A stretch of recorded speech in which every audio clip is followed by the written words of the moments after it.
What's up, ladies and gentlemen? Today, I'm on the road. I want to do a quick, just psychology of money style video, style rant, because I do think we're in some very uncertain times. We could be crashing, we could be correcting. There's actually a definition of those words. So not knowing the difference in that.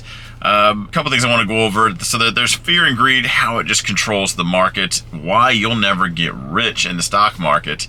And then just the illusion of like quick money versus what I call real money, long-term money.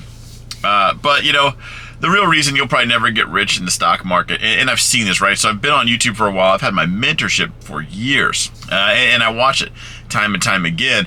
Stock market's at all-time highs. My membership, my viewership, all-time highs, and then things start to crash. Well, I guess my viewership is just pretty consistent. But you'll see other just YouTubers and hype. You see the thumbnails, they're all the same. Everything's pretty consistent. All-time highs, everyone's in, everyone's on board. And then the first sign of trouble, the actual market dip, people panic and sell. The problem is they just bought at all-time highs and now they just sold. And I hate to bring up Warren Buffett like this, but he says this a lot. Be fearful when others are greedy. Be greedy when others are fearful. And I think everyone who watches YouTubers online learn about the stock market knows that quote. They don't act it at all. There are words and then there is doing, and there's a whole lot of not doing that, retail investors, they constantly lose because they're buying stocks at all-time highs. Everyone was rushing into tech when it was at all-time highs, and then just selling. And it's kind of like GameStop and AMC almost ruined that because they bought. It was growing and it was good, and then it just burned them, So it burned them because it taught them to chase hype and how rewarding chasing the hype can be. It quickly fades, but but what caught hype last, or more recently, Nvidia, tech stocks, rushing into tech stocks. Granted, for the past couple of years they've had just an amazing run. Now they're cooling off, right? So what happened to a lot of those? Because for those that bought in early, they're good. For those that finally gave into the hype and bought, they're buying at highs, and I just see it time and time again. Something I say a lot: have a plan or plan to fail. And this definitely comes into place here, because everyone, when they're buying, even at all-time highs, they have a plan. They know what they're doing. They can't wait to tell you about their plan, but not a single one sticks to it.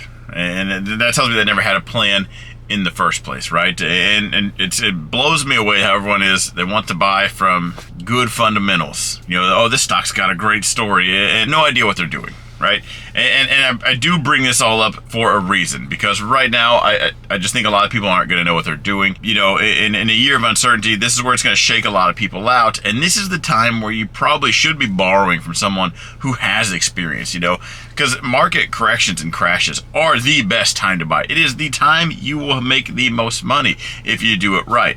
We've talked a lot about the wheel strategy lately, and this is going to be a rough year for those playing it. Even the wheel strategy, right? It has its ebbs and flows. It has its ups and downs. This will be one of the down times. Not where you lose money, but you certainly make a lot less. You certainly can lose a lot of money if you just don't know what you're doing, don't know how to implement, you don't know how to, there is a degree of timing to it. You don't know how to do that, you can lose a lot of money this year. Just one more thing I want to touch on though, it's just the illusion of quick money versus long-term wealth.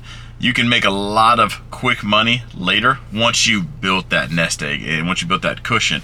Operating on what you guys think is how to make money and the money you guys have is literally nothing. There's ways to let things grow so you can make these little plays later and get some of that quick money. And don't let the YouTubers fool you guys. They're not making money on stocks. It's not their main income. YouTube is their main income, okay?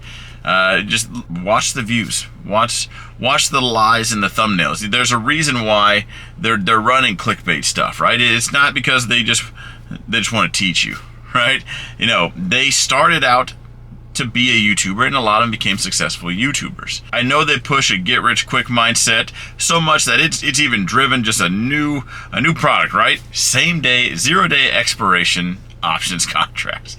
Man, did the gamblers flood in on that, and you guys are making a lot of people a lot of money. I didn't say you're making a lot of money. I said you're making a lot of people a lot of money. I don't want to hear about how you won one day or 2 days.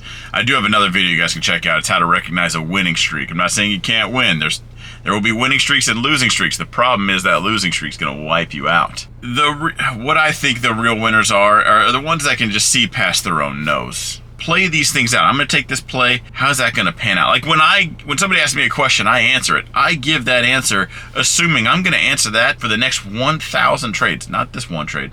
Not this next trade. What are the actions you're doing that's going to support the next 1,000 trades, and how's that going to pan out? Most of you guys have never thought about the next trade. You know, you'll get so bent out of shape on one trade, it'll actually affect your next 10 trades, and you just don't really have a plan. You don't really know what you're doing. The difference in just making money in this and losing, honestly, is your education.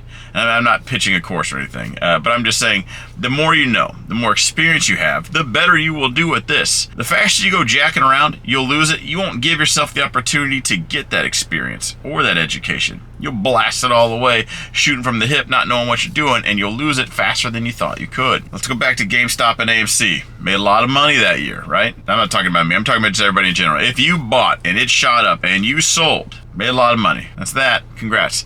You haven't made any money since, because nothing else has panned out the same. That was such a lightning strike where you actually, for once, you had some institutions buy the balls, and they still found a way to take all your money, but some people did get over on it. But let's take the average person. You took that money, you put it in GameStop. There was your one play, bang, bang, boom, you're done. You hit the jackpot out of the slot machine one time. Now let's say you have person B. He takes that same money and he puts it into the S&P. That's it, SPY. Another popular one YouTubers do talk about is VOO. They're both they track the S&P. Someone did tell me in the comments the other day that VOO is better than SPY. As far as their maintenance fee, it's a little bit cheaper. If you're not rocking hundreds of thousands, millions, you're not going to notice it. Also, when it comes to an opportunity like tax loss harvesting, you'll probably use both. You can't buy the same ticker back within the same 30 days, but you can lock in a position on SPY and put those funds into VOO. More on that later. If you're telling me which one's better, you probably have no idea about that either. But anyway, that one has compounded and grown. Certainly maybe not as much as the AMC ape or, GameStop. But what habits did someone build by putting their money into SPY? Watching it slowly grow, building that foundation, feeling that almost stability. If you had your money in S&P, the only thing you felt is stability. The last couple of years have been rocking and rolling. It's so much so that you've built that, you've probably thought to yourself, I should add a little bit more money. And what happened?